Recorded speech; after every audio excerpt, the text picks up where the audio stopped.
Live stream video is taking over the internet by storm. A twista. And whether you're gonna stream on YouTube, Facebook, Twitch, or Periscope, you need to know the fundamentals of running a live stream show. Today, I've brought a very special guest on the channel to go through 7 core tactics you need to know to start a live stream show. Let's get to it. I'm Owen Video. Hey everybody, welcome back to the channel. I'm Owen Video, and if you want to learn how to use internet marketing and video to grow your business, then subscribe to the channel.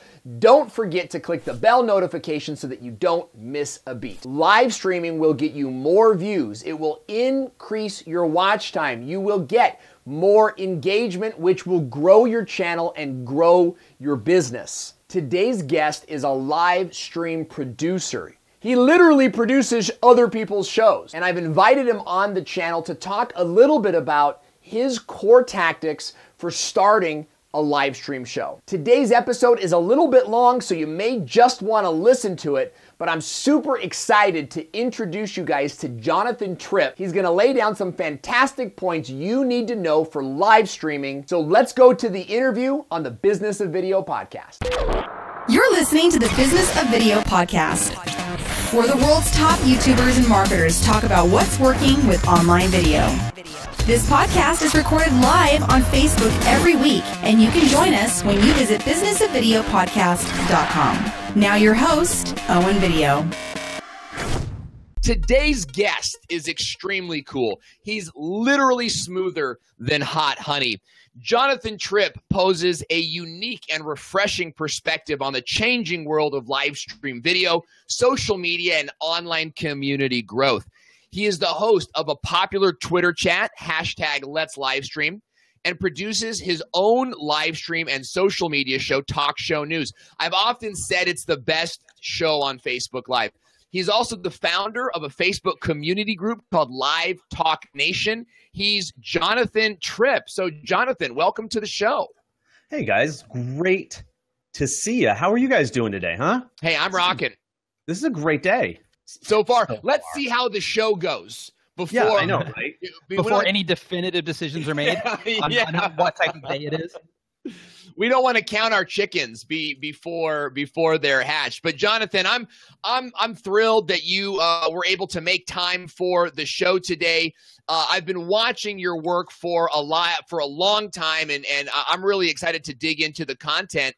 How did you get started in live streaming? Well, I got started in live stream right around the time that Meerkat had come out, but Periscope had almost come out. Like that was really when I felt my stride with it. You know, used social media before and done some video and things, but it was really so like I feel like my journey has followed Periscope journey in some ways. But that's how I got going. I used to do 2 shows a day.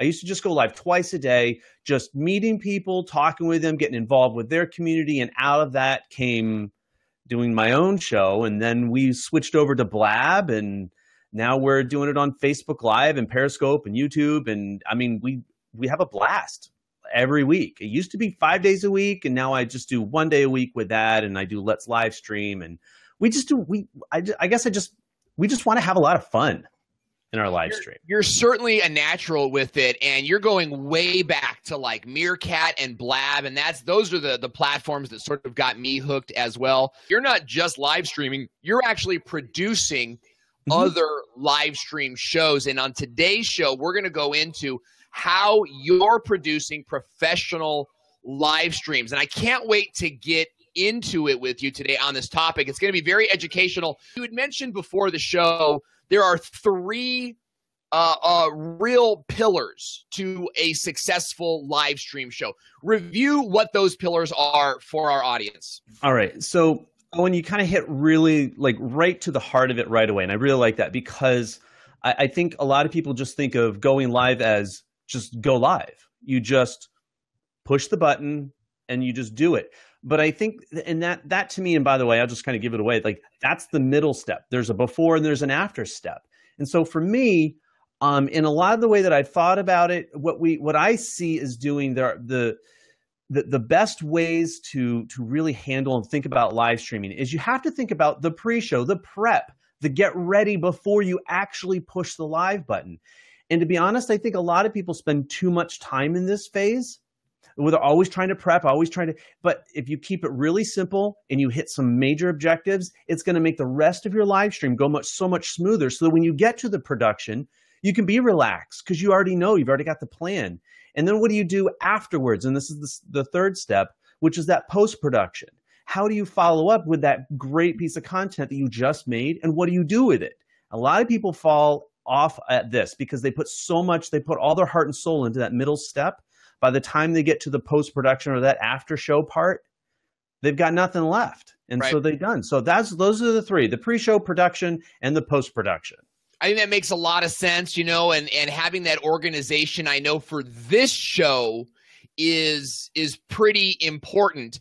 Whereas I've heard other live streamers kind of go the route of more impromptu. My question for Jonathan Tripp is, how important is prepping for promoting a show? Okay, just flat out, it's everything to me. Really, seriously, like it's everything. How important is prepping?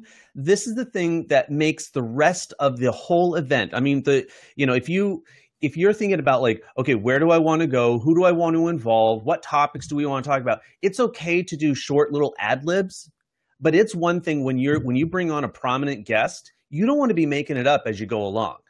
Like it's all there. There's so much problems when you're trying to ad lib a great question for a really great guest. You know, when you think of, you know, whatever field you're in, somebody that doesn't have a lot of time, and you have 10 minutes, you want to make every word count, every question, and that's when planning and prepping comes in. You have a show outline, you have the highlights, you communicate it, and I like to do it through a document. I actually like to make out a full outline, and I don't mean like verbatim every word I'm going to speak, but I mean, here's the order that I'm going to do it in. And then you share that with everybody involved, production team, graphics team, or if you have them, your guest, a co-host if you have it. These are the important things. These are important people in the show. Now, what are some of the things that you would include on that document? Okay, cool. So the things that I would really include are definitely, all the intro info. Get the title of the show, put your guest name in there. And by the way, guys, if you're hosting a show, practice your guest's name. Yeah. Just do your best. Now, Owen, this isn't a slam on you at all, because I've never heard you stumble over anybody's name ever before, and I think you do a really good job. I think you do a really great job. But no, seriously, like I've gone through it, and I say this from personal experience. I've called my guest the wrong name before. It came out the wrong way. It slipped out, and it's terribly embarrassing for both you and the guest. So practice it beforehand. But I'm serious. When you're live, have the title, have the guest's name, have the order of events. Put out some questions in there as well. Put out the questions that you want to ask, because maybe you typed it one way, but when you speak it, you're going to ask it maybe you're going to put your own personal style and inflection as where the conversation's going and things like this. Those are all the really important parts. And if you think that there's something that you want to do, include it in that outline. Show sponsors, tech partners, share sponsors, whatever the case is, include that in there so that you don't forget it. Because I guarantee you, when you see live and you're live, you're going to forget something because you're really focused on what's live. Yeah, there's a lot of stuff happening, between switching and working with the guest and then going back and forth between documents. And I want to get that down. I love what you said about, confirming the name. I've had a guest, Lasse Ruhanen, on the show before, and that is a name all in itself. I almost called you Jonathan. So I'm glad that we took the time to cover that out. Jonathan, you mentioned graphics. Are graphics necessary for a good show? I'm really torn on this. This is one of those kind of, do they help? I think so when properly done. When you do a good graphic and it's clear, it's not cluttered and these kinds of things, I think it helps bolster and helps push out the content, support the content that you're live streaming. but push comes to shove, do you absolutely have to have graphics for a show? My answer is no. I don't think that you absolutely have to have graphics every time. But having said that, it's a really good practice to have when they're good. I don't know if you guys have ever seen like a really bad graphic and you're looking at it, you can't see, maybe the text is too small, or the colors aren't contrasting enough, so everything blends in and you can't see what it is. Sure. That's when I would say, no, dump the graphics, guys, keep it simple and work on that later. But I think graphics are absolutely are a really great and key part of any really well-produced show. And by the way, graphics includes, to me, as a static graphic, like a lower third. Yeah. Maybe like an animated graphic or even a video.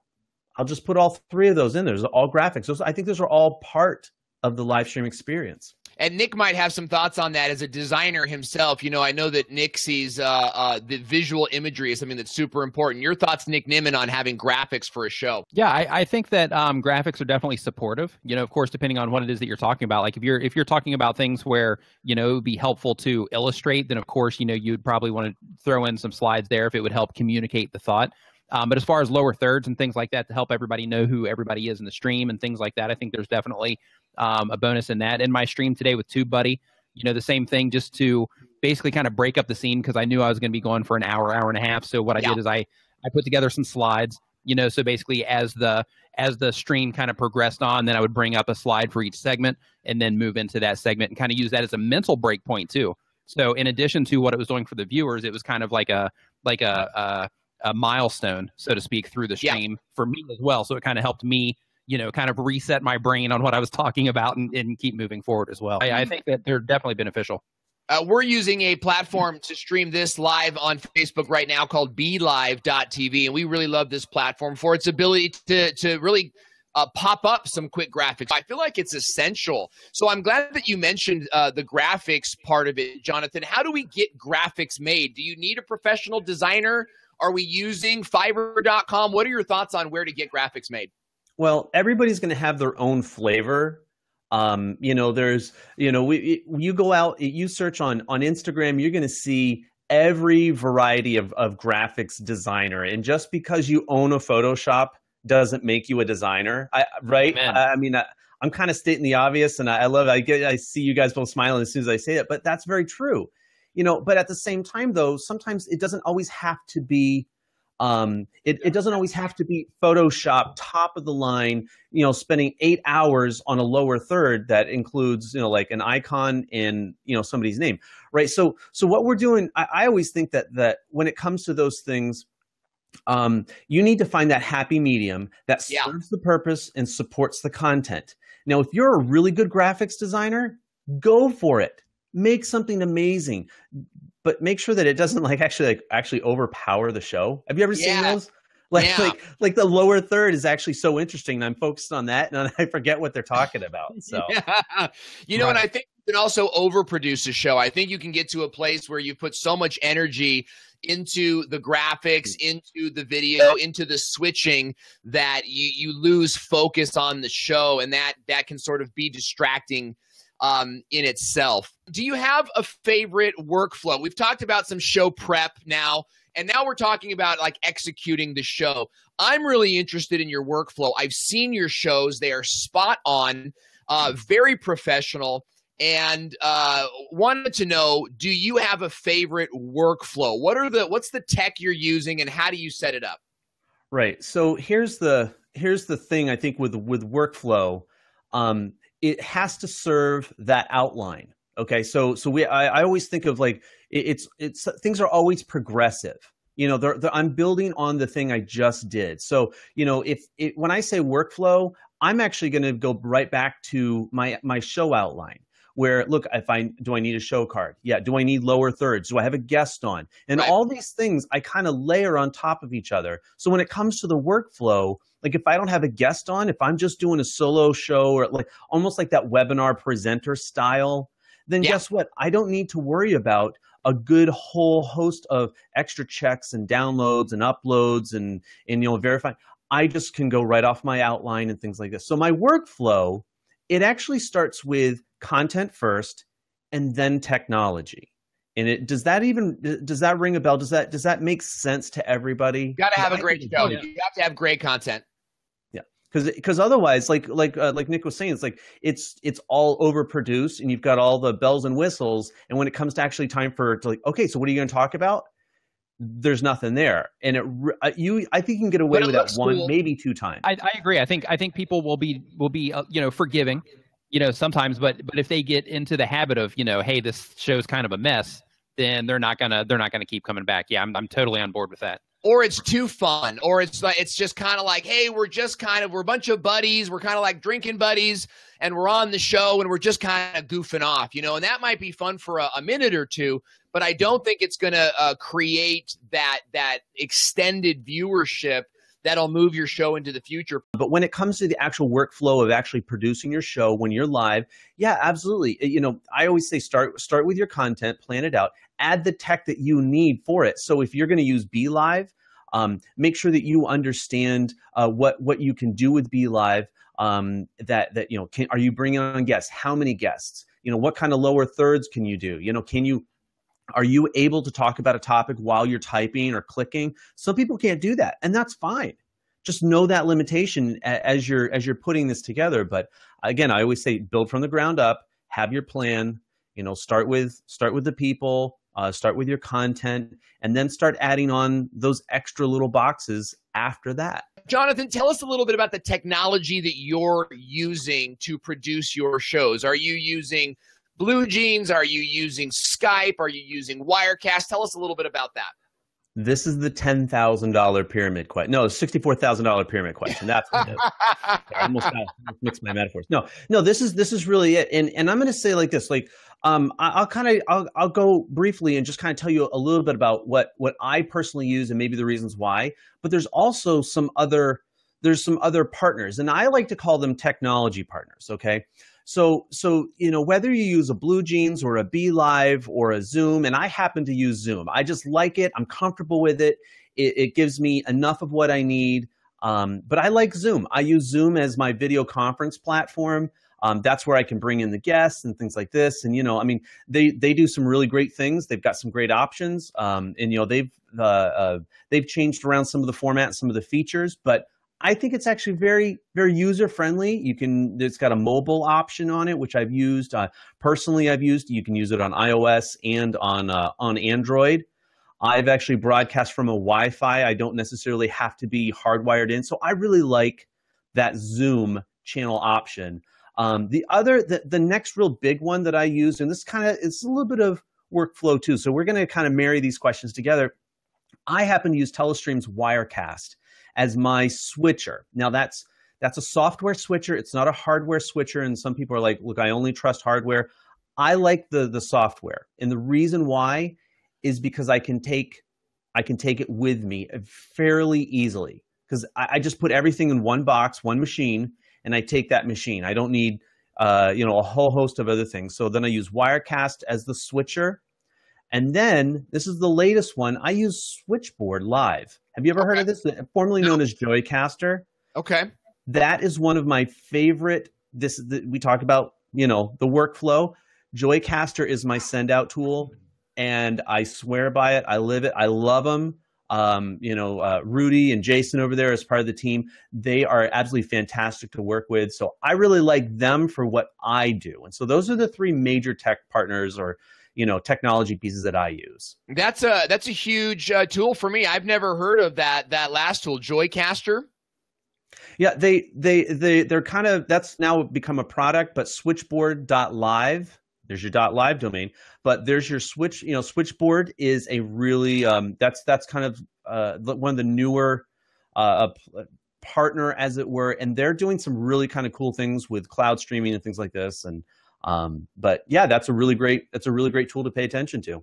I think tools are super, super important. Live streaming is not as simple as just kind of pointing your camera and shooting anymore. I was just talking with Michael Stelzner, who's the CEO of Social Media Examiner, on a thread the other day, and we were talking about how there's so many live streamers out there now. Your show really has to be something special.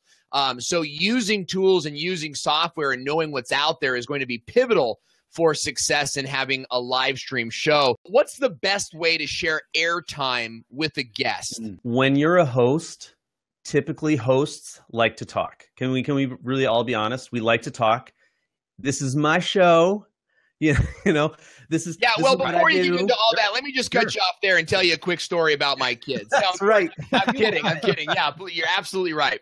No, it's you know, and this again, you know, it comes with time. It comes with practice, because you know, every guest is a little bit different. We have some of the guests that are very almost stoic, or very simple. I mean, they just know how to get it in those like 8 words or less answers. And you're kind of like, hey guys, we got a half-hour show to fill. You got to give me a little bit more than that. Right. And then you've got the other ones, the other kind of guests that you say, hey, how are you? 24 and a half minutes later, they've gotten done with your show. And you're like, well, I guess that's it for today. Thank you. You guys have a great day. You know, and it's finding, as a host, how do you share that airtime? And to me, it's letting them know maybe some of the questions that you want to ask ahead of time. Let them know that you're going to ask the question and say, hey, let's just do a little bit of a back and forth. It's going to be, maybe it's more formal, and you just let them know. I always like to do more conversational, laid back style. I feel that I can always get the questions out and have the guest share more of the experience than just simply an informational VCR instruction style reply. I don't like those personally. Yeah. But it's just leading your guests through the questions that you have planned out ahead of time. Now, when we start the show, we actually ask our guests for the questions that they'd like us to ask them. And having been a guest on many a podcast myself, I prefer that as well. You know, I want to sort of focus on the things that I want to focus on. A lot of times it'll come back to, you know, my cancer story. And I love to tell the story. I love that it inspires people. But there's also a lot of great content that we can bring outside of that. Do you ask your guests to provide questions, or do you surprise them? What do you recommend when interviewing a guest on your show? I've done both. If it's somebody I'm really familiar with that I already know, you know, like, hey, let's go. I know you're just coming out with this, you know, with this product, or you're doing this event or something. And if I'm really familiar with them, I say, hey guys, let's just talk about, you know, these 3 things, give them more topics. But if it's a guest that I'm not personally familiar with, absolutely, I will say, look, is there anything that you want to talk about? Is there anything specifically? And here's a really important part, and a lot of people have missed this. Ask the guest, and just be very polite and be a little vague.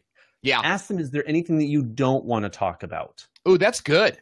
That's a really important part. Maybe there's something, maybe they're transitioning brand wise, or maybe they don't want to talk about the last project they're doing. They only want to talk about the things that they're getting ready to do. You know, it really depends on your kind of show, you know, what kind of interview you're doing, but give them the chance to say, hey, look, this kind of thing is off limits. They don't want to talk about this. Give them a chance. So promote a product. Is there anything you want to talk about? And you give them that option first, take that info in, and then out of that, draft your questions and then send it back. Hey, here's the show outline. Here are the questions I want to ask. I find that has built the best rapport with the guest. It makes them feel comfortable, and the show 90% of the time goes smooth. Smooth. And that's really what we're shooting for, right? You want a show that goes smooth, that's easy on the eyes. And that's actually why Nick is our co-host, is we wanted someone to make the show a little bit more sexy, but also sexy and handsome.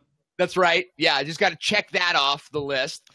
And then making sure that the show runs smooth. And that goes into your 3 pillars of having a show prep and having an outline, having your workflow in place. What do you look at, Jonathan Tripp, when you're producing your show? Where do you keep your focus? Are you on the actual platform? Are you in the switcher? Are you looking at your document? What are your thoughts, and what do you look at when you're streaming, Jonathan Tripp? That is a great question, and the answer is yes. You do all of it.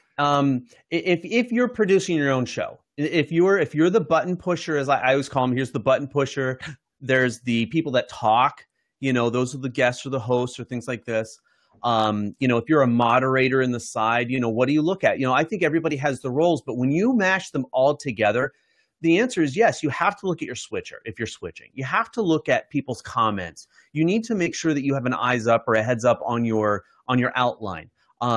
I've seen everybody do this any which way. I've seen people, they print their outline and they tape it to the bottom of their camera mount, or, I've seen it, and that's perfectly okay. The point is that what works, and it has to work seamlessly. But so to really just straightforward answer your question, when you're talking, look at the camera. If you absolutely can, look at the camera when you're talking with them, because that eye contact, as much as like we've heard it said so many times, when you see it, it connects, and when you don't, you feel a little distance. You feel like you're somebody in the room, but you don't necessarily feel like they're actually talking to you. Yeah. That is the fundamental base. Everything kind of plays off of that in my mind. And I think if you're a show host, then you've got to kind of go back and consider those things. Your thoughts, Nick Nimmin? Well, I was going to say, I mean, that makes sense too, as far as, like if you look at news, if you look at live television, it's the same exact thing. You have your reporter sitting there at a desk looking at the camera. You have your reporter out on the scene that is, talking to the camera. They're always looking at the camera. So yeah, it makes total sense. I've noticed too, as a host myself, that we need to go back and watch the shows and look for things. Where do you feel disconnected from your own show as a host? And as I'm switching back here, normally we do have a producer, Melissa Media, who does a fantastic job switching for the show and post-production for the show.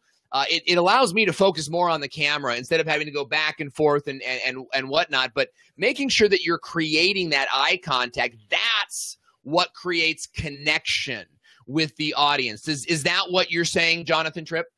Absolutely, because the eye contact is anything. I mean, anytime you have a conversation with somebody and how many times have you had a conversation, somebody's looking at somebody else over the shoulder, or they're looking at their phone, or they're doing anything else?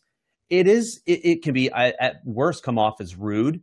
Yeah. Maybe at best it's just they're just distracted, and I guess they're just very disinterested. And that, in the world of live streaming, when it comes to keeping and capturing somebody's attention, it's absolutely crucial and essential. It's always about the content. It's always about the live stream. And I forgot, I wanted to add one other tip, I think, in there. For me, I have the space in my setup. I actually put my screen behind my camera. I don't know, do you ever do that? I have the screen that I'm looking at with everything that's on it. It's actually behind my camera. So I can look at the camera, and my peripheral, I can still see my whole screen. I can see the outline. When I do switching, I can do that. I keep it out. So the camera is the forefront thing, and everything is behind that. That's just kind of a little something I've had to struggle with through the hard way. And that's the way you learn, right? You learn by doing it, and you learn by doing it. And if you guys are out there and you're wondering, oh, should I start a live stream show? If you have that desire inside you, my sort of advice to you is, yeah, but you just have to start. You're not going to hit the ground as a pro. Some will do better than others, but you've really just got to figure out how you best work with the multiple displays. I used to have 3 displays. Now I have 2. And I've got the third one sort of turned off and ready to go. You said that you put your display behind the camera. Are you working with a DSLR? Are you working with a webcam? What does that look like, Jonathan Tripp? For this setup, I just use a webcam. It's so simple. The profile is so small. Yeah. And they've come out with a couple extra updates since then, but I'm just using, Logitech C920. It gives me a good enough. I mean, this is the workhorse. Now they've got the 60 frames per second one. They've got the 4K version. They've come up with some updates, but honestly, this thing's still my workhorse. I know it works. I know how it works. I'm not like new tech. Oh my goodness, like jitters. That's the last thing I need when I'm live streaming. I need to know my tech. I need to know it works, and that I don't need to mess around with it. So is that what you use for your? Oh, I'm sorry. Go ahead. No, I was going to say. So I just put it up. I just put it on a small little tripod, and I just put it up right in front of my face, so that the profile's small and it doesn't really obstruct anything that I'm seeing on the screen behind it. And so you've got this. You've got your display fit, like the Logitech is not on top of your display. It's actually on a tripod blocking your view of the display, but you've got it in that peripheral. I have it so that it's actually dead centered, and if I was to look at the screen, it's actually, the screen is this big and the camera is this big. Is located. And the other thing is, I actually have the camera not attached to my desk. So if I bump or if I type, or if I do anything, it doesn't jitter the camera. Yeah. Nice. Yeah. I think it's a huge hack right there. I hadn't thought about that. Yeah, it is. Yeah, mine right now, I have the C22, and it's on like this bendy, twisty thing in order to get it into the position that I want it. And if I just barely, you can see it, well, you can see it more there, but if I just barely touch this desk, I get that jitter that you're talking about. Yeah, you get that. With your other shows that you do you use the Logitech for those as well, or do you use DSLRs or dedicated cameras? This is my workhorse. This is what I do. Okay. Nice. I find it, again, it's to be super versatile. Now, if I'm trying to do long range or to do something different, I have to come up with a different thing and then using like a DSLR, because of the ability to zoom in and camera clarity and things like this. But for my studio, just right here, super simple, and it does it. How about things like dress, makeup, and backdrop? How do those things play into your live stream process, Jonathan Tripp? All right, so I think you dress appropriately, just like with any other, especially if you're being professional, dress appropriately. The last thing, I mean, I've known some, and I always kind of joke with this, and I won't name names, but I had one pop-on guest. He came on the show with his shirt off, getting a tattoo. That was kind of cool and funny, but that isn't necessarily the best presentation that a lot of clients would like to have. And if you want a reputation for being taken seriously and things like this, that may not be the best way to be, unless maybe you're a tattoo parlor and you're doing a show about tattooing. Right. Sure. That may be like right on. But for the vast majority of us, and I think everybody listening knows what I'm saying, dress appropriately. Something that's going to speak to your audience. You don't always have to be in a suit and tie or tux and tails or anything like this, but coming on with a big, KISS t-shirt may not also serve. So know your audience and dress appropriately. Makeup is optional. Some people absolutely feel that they have to be that they have to have makeup on. They have to do it. I personally don't. And that, I mean, even as a guy, like I know some people that they will put on something to take the shine away or things like this. Yeah. I know people that do it and there's nothing wrong with it, but don't make it look like you had a fight with a makeup gun. Yeah. Keep it appropriate. You don't want to overdo it. I often tell people, look the way you would look at a business meeting. If you wanted to meet some of these people that you were going to be addressing in your live stream, then dress as you would for them. Now, I normally would not show up in a shirt and tie. I'm going to show up more like in a V-neck and a jacket. With jeans and nice shoes. That's more my style. Let's get into show promotion, Jonathan Tripp. How do I repurpose the show that I just shot? Right. So, in your guys' case, I think you guys have a really good showcase in terms of like talking about this. You record it live. This is already planned for a podcast. So you already have that in place, and that's one of the main parts about it. I think it's great that we can actually watch the show live. You can listen to it. I love that. Broadcasting it maybe on a couple different channels as you do it. But what do you do on the repurpose? I think audio broadcast is a great way. I know there's Anchor's come out with a new way to repurpose content. There's Facebook audio, which is just a live function, but you've got the audio component. Then the other part I think is the clips. Make sure that as you go through it, you've already said it before, which is listen to your podcast or listen to your show, watch it, actually sit down and take that half hour.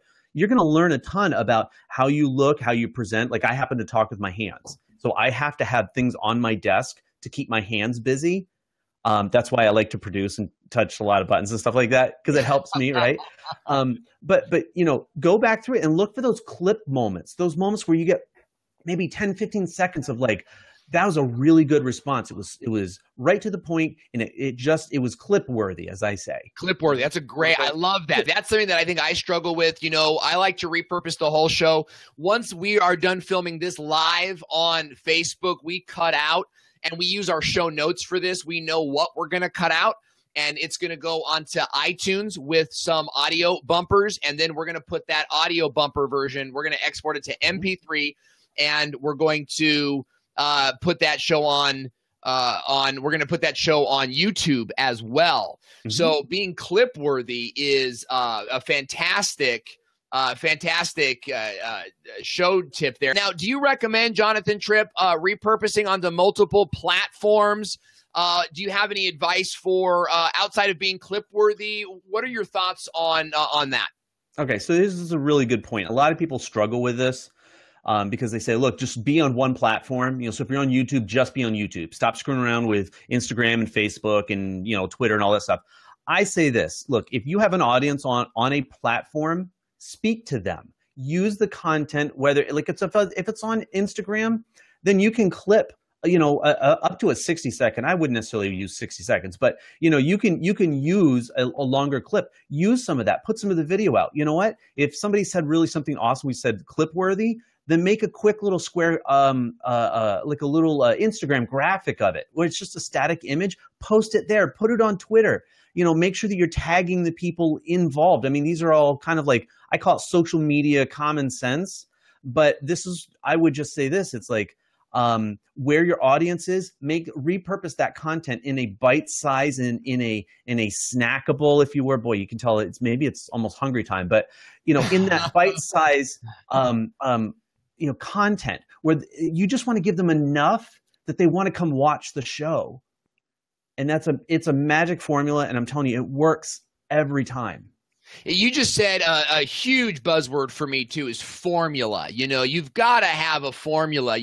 So often as artists, we're sort of reinventing the wheel with every show, and having this formula in place allows you to execute a show and get better and better and better at it. That is how you develop, I think, a good show and a good following. Speaking of following, Jonathan Tripp, how should I follow up with my guests and the audience after a live stream show? All right. This is something this is probably one of the most forgotten steps. This isn't just right after the show, you have everybody live on your stream, it's like it's after you've done the broadcast. You say, hey, thanks for joining us. And then you just let them go. And like, that's it. Maybe there's a quick little banter, but that is not the best time to do a follow-up. Do a follow-up the next day, max 2 days out, to say, hey, thank you so much for being a guest on the show. Thank you for what you provided, or things like this. That type of showing appreciation. But I guarantee you, I can only think of maybe 1 or 2 people that actually then go into the audience comments that thank the people that added a question. Write it out, like type it out, reply. Thank you for your great question. I appreciate it. If somebody shared it, I try, and I don't always hit it 100% of the time, but I always try to thank the people that share it.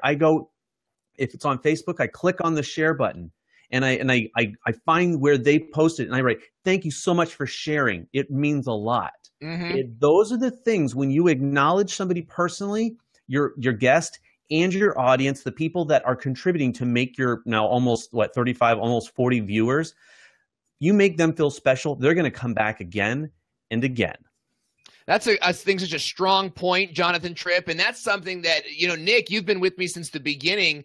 We've always tried to make this your show, the show for the audience. I can make my own show that entertains me, but we want to make a show for the viewers. We often will follow up with our guests when the show is repurposed as well, right? We repurpose the show on YouTube and iTunes, and we say, hey, your show is live on iTunes. Would love it if we share. That's a tip. Love it if you share it. We got that tip from John Lee Dumas, who will do that after his shows. And we go back in. Nick, would you say that this is true, that after the show we spend time sort of engaging with every comment that didn't get responded to? Yeah, absolutely. Sometimes, of course, just like on YouTube or anywhere else, sometimes, you don't get to everybody or whatever, because, like in this situation, like this has been shared in different groups. So different comments are coming in different groups and things like that. So, you don't always get to every single one, but yeah, you definitely try to respond to everybody that you can. I mean, that's kind of like the golden rule of thumb anyway, just that engagement that you want to have with your community. In general, regardless if you're live streaming or putting out videos or, whatever it is that you're doing, it's that interaction that, that kind of keeps it all going. It absolutely is. And it's a killer tip is to be engaged with your audience. Jonathan, what are some of the shows? I've seen you do great shows. I think that your show is one of the best shows I've seen I've often told you it's the best show on Facebook. You also do other shows. you have to have figured out some troubleshooting. My question for you is, what do you do when you're running a show and the live stream breaks or it falls apart? What are your thoughts on that, Jonathan Tripp? Oh, man, because it never happens, right? This never happens to anybody. Tech always works perfect. No, again, you know what? This is like, I'm going to sound like a broken record. There's a reason for that. It goes back to the show outline, that plan. And you have to ask yourself, the host, the guest, or, you know, if you're just the producer producing it for something, you have to ask that question. What do you want me to do? What do you want to do if the show, what if the stream drops? What if your guest video stops for some reason? And through no fault of that, what if your batteries run out? Like, what do you do? As the producer, I always say this, like, always have a slide. Always have that screen shares. We're having technical difficulties, or back in 5, or do something that's going to communicate to the audience, hey, I know there's a problem. I'm going to get right back on. We're going to try to fix it. I've had it where my stream just utterly, completely fails. And there's nothing I can do except put a slide up. And then I end the stream and then I go on. You know, that is a great point. I love that, having a slide that can pop up, you know, like something like, hey, guys, we're going to be back, show difficulties. We're having technical problems. We'll be back in 5 minutes. Something that you can pop up. You know, oftentimes for this broadcast today, you guys haven't noticed, but, you know, my kids are messing around by the door and that audio might get picked up. So I shut my audio down. I go to a solo shot of Jonathan, and then I can go and I can fix some of those problems. And having that, oh no, I almost said something different. Having that, oh crap, you know, backup mode. To make sure that just in case something happens, because it might be, Jonathan Tripp, not your fault. It might be the internet goes out. It might be that your guest has even an ambulance happening in the background, and you've got to sort of cut them off for a second, or their audio goes bad. So that's a phenomenal tip. What are some other tips that you might be able to share with us if the stream breaks? Do you have any fail safes, as like a checklist maybe that you run before the show to make sure that just all this tech is sort of in line before you go live? Sure. There's, and I'm gonna share this, and this is, you know, this to me is probably one of those last minute, like, oh my goodness, this is one of the reasons I use Switchboard Live.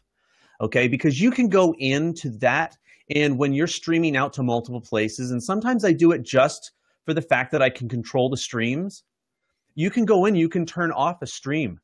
You can turn on a stream. So if you're having a technical, let's just say I've had this before where YouTube is working great, Periscope bombs it.